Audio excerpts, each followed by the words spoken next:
Good morning! Good morning sa mga ka-travelers natin dyan at sa mga subscriber natin sa YouTube, followers natin sa Facebook. Ayan, sa mga nagtatanong sa atin dun sa ating Facebook. Ito mga ka-travelers at sa YouTube natin kung saan ba tayo nagpapagawa dito ng ating tulda. Dahil nga yung tulda natin ay talaga namang napakatibay mga ka-travelers. Kahit ibilan mo pa sa mainit, maulanan mo pa ay hindi kumukupas mga ka-travelers, no? So napakatibay ng Maruyama na tela. Kaya ngayon sa vlog na ito ay tuturo ko sa inyo kung saan ba dito sa Tuguegarao City maganda magpagawa ng Maruyama na tela o ng tulda ng ating trike. So dito kasi sa Tuguegarao City, maraming upholstery dito. So isa sa napili ko dito na paggawaan itong Madela. Itong Madela dito lang sa sa left side natin. Mamaya pagbalik natin dadaan tayo doon at siyempre papakita ko na rin sa inyo yung may-ari nitong Madela shop. So yun yung isa sa ito yung shop na magaling. So mamaya anuin ko sa inyo mga ka-travelers. Tuturo ko sa inyo, no, para makapagpagawa rin kayo ng tulda ng inyong chariot. So ang singil niya sa akin nasa 5,000 mga ka-travelers. So napakatibay. Matagal na itong aking tulda, pero hanggang ngayon okay pa rin yung zipper niya. Yung yung lock lang, pero madali lang palitan yung lock. Yun lang yung nasisira dito. Yung iba wala na, maliban sa lock niya. Yung parang botones na nag-clip dito sa ating tulda. So ito, turo ko sa inyo itong sa left side natin, yan Madela. Yan, so shout out kay Sir. Yan po yung magaling gumawa ng tulda. So mamaya pagbalik natin, gawa pupunta mo tayo ng Bunton. Pagbalik na lang natin, tuturo kayo dyan kay Madela Upholstery. Mahusay po dyan, talaga ng mga napakaganda yung paggagawa. Ngayon po gumawa ng design. Mag-layout po kayo ng design kung anong gusto yung design ng ipapagawa nyo, kung saan banda yung bintana, o anong klase yung bintana, yung dirolyo ba. Pero hindi siya gumagawa ng sliding baka umaya. Napakaganda po. So unang paggawa ko doon sa Madela ay umulan ng malakas pero hindi nabasa sa loob. So magandang sinulid yung ginagamit nila, matibay. Malalaking sinulid din, kaya aabot talaga ng 5 years itong ganitong tulda. So may nagtanong sa akin, sabi ng isang subscriber natin sa YouTube, Sir, dapat imbis na tela yung tulda yung pinagawa mo, dapat pinaano mo na steel. Yan yung mga tanong ng iba. Sa halagang 5,000, ipapastil na lang daw. Steel, ibig sabihin yung bakal yung frame, frame sheet yung bubong. So yan ang sa ibang subscriber natin, yan yung gustong ipagawa. O suggest lang naman nila yun. Pero para sa akin, ayaw ko kasi ng steel, gawa ng mabigat sa makina. So okay din naman, matibay din naman yung steel talaga. Talagang tumatagal. Kaya nga lang, ganito yung disadvantage mga ka-travelers, no? Kasi yung trike natin, may bigat na ito na 1,000 kilogram. Yan yung bigat niya doon sa nakita ko doon sa gross weight. Sa bigat niya ay nasa 1 tons din pala. Napakabigat. Kung i-steel natin siya, plus pa ng mga frame, mabigat din yun, mga bakal, plus pa ng frame sheet. Siyempre hindi pwede manipis, kailangan medyo makapal. Ayun. So pag gano'n na yung sitwasyon, baka medyo mahirapan yung ating makina, guys, no? Yung makina natin ay 175cc lang. At maliban sa 175cc yung ating makina, syempre kailangan din natin siya low speed na. Ito kasi ng ating trike ngayon, naka high speed to. Kaya umabot ito ng 80 kph pataas. mabigat yung ating body frame, yung ating body housing. Nako, na pag kinargahan pa natin ng 500 kilos, baka mahirapan na yung makina natin. Yun ang inaalala ko mga travelers. Unlike nitong Tulda, magaan lang siya, tela lang kasi. Medyo may kamahalan niya naman talaga yung Tulda. Kasi 5,000 eh. Pero pagka plain sheet, magkano naman plain sheet? Dalawa, sobra-sobra na dito. Then ang frame, magkano naman frame? Labor mo, 600. So, mas makatipid niya naman pag steel. Yung nga lang, naalala ko, ang disadvantage, pagdating naman sa akyatan na, na kargahan pala. Sabi ko kasi, ayaw ko na mahihirapan yung aking makina, kaya gagawin ko ng paraan na kung saan ay hindi siya mahirapan. So yun, nagtulda ako mga ka-travelers. Ayan, dito naman tayo.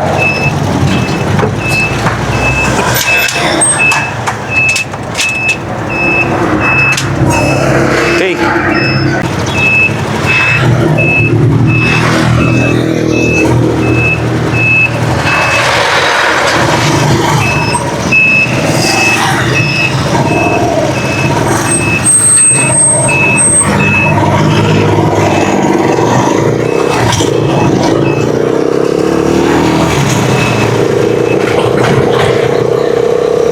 Guys, diretso tayo kay Mandela Apostolate.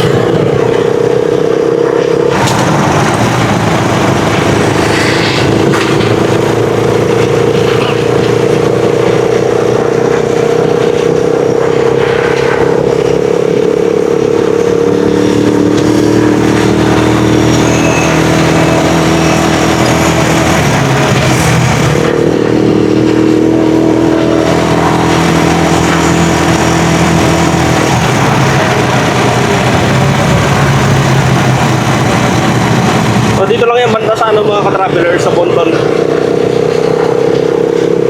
So pag galing ngayon Solana, pagdating nyo ng stoplight, kakaliwa kayo guys. Pero pag galing kayo ng Carig, yan sa bandang left side lang yan ng diversion road. Bago kayo dumating ng paglagpas nyo ng stoplight na hindi gumagana. Unahin natin to para siyempre mapagbigay rin tayo dapat mga travelers, no?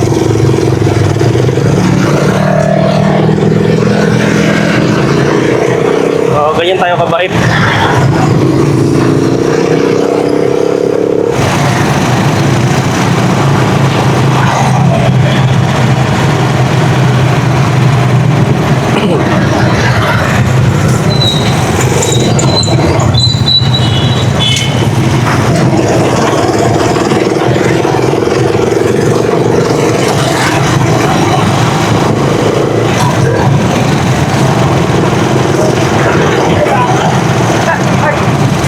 Kaliwa tayo dito sa stoplight mga ka-travelers.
Lapit-lapit na rin tayo dito sa Apostolate.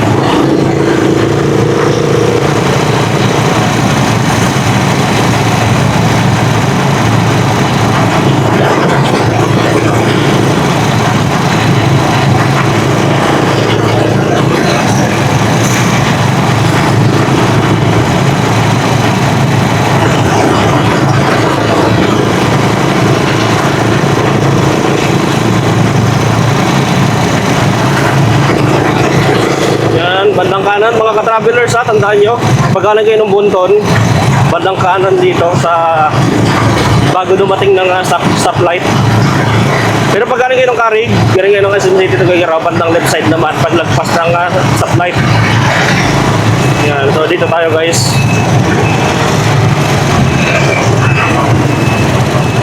Yan, dito.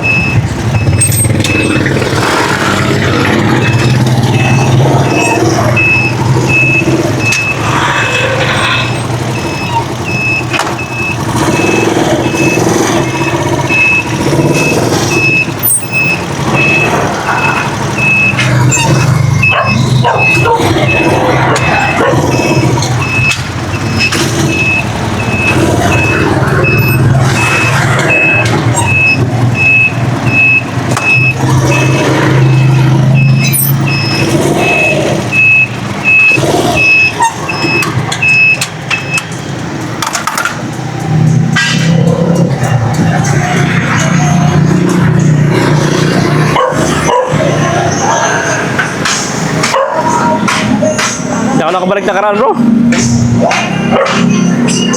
Busy.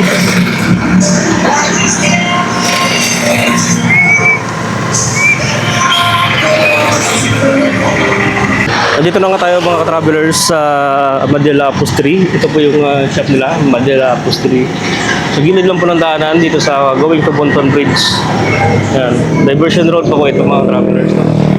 Ayan, may nagre-repair sila ng sofa, sasakyan, car seats cover, tent, ayan, headboard, office chair, halos lahat na. Nire-repair po nila mga ka-travelers, no? So pinagawa natin itong ating lock na ito, gawa ng nasira na siya. Pero madali lang ito nila gawin mga ka-travelers, mabilis lang. Yan, no? Natanggal lang yung parang lock dito, pero napakatibay ng nila.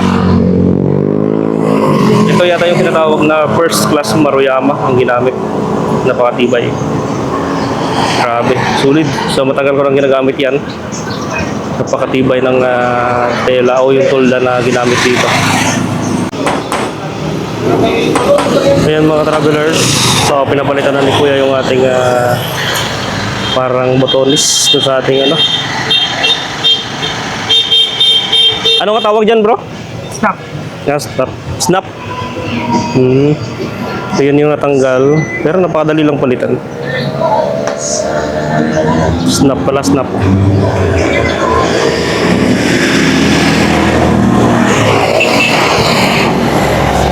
Yan, so papalagyan din natin yung ating side cover. Bali dalawa mga travelers.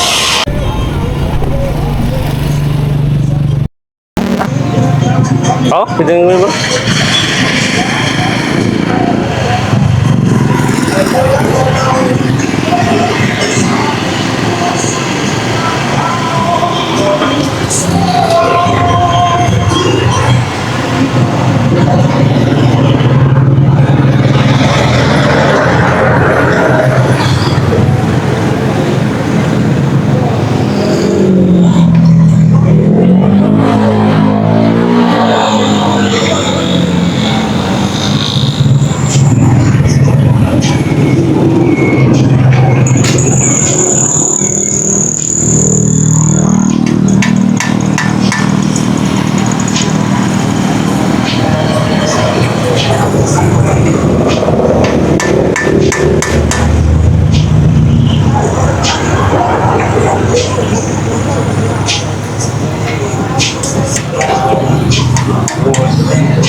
Petras natin bro?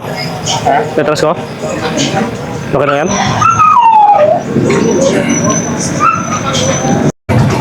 Okay guys, so thank you sa Manila Upholstery.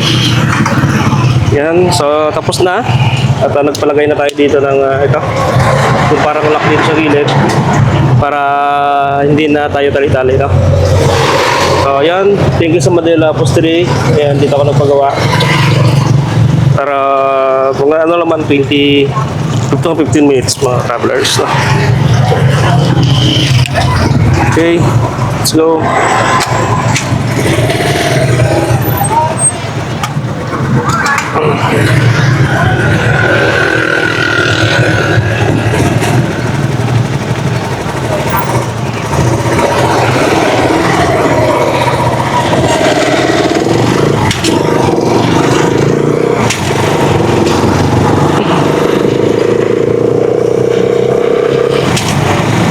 Yun nga mga ka-travelers, pauwi na tayo at natapos na rin yung ating tolda. Nakapagpagawa na tayo. Thank you sa Manila Apostolic at napakaganda ng pagkagawa ng Manila Apostolic. Papauwi na tayo ng San Gabriel.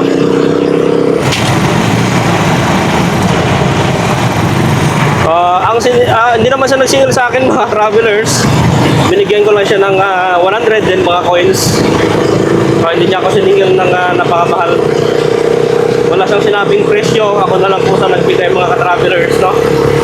At naghingi tayo ng tabla na ilalagay natin dito sa harap.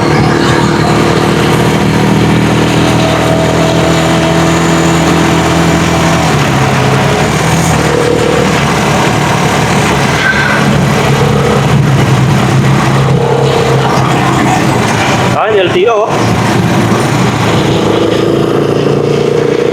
So, nagbabantay talaga yung LTO ngayon.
Thank you for watching. At naturo ko na sa inyo yung napakagandang apostoli magawa.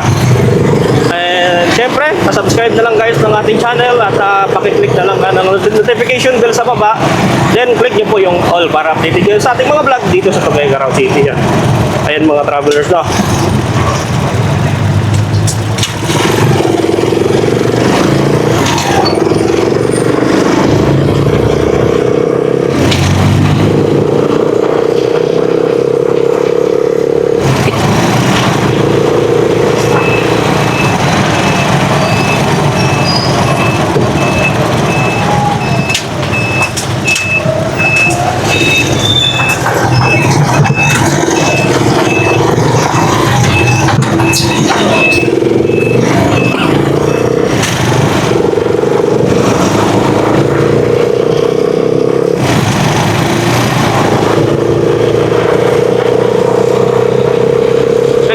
Thank you for watching.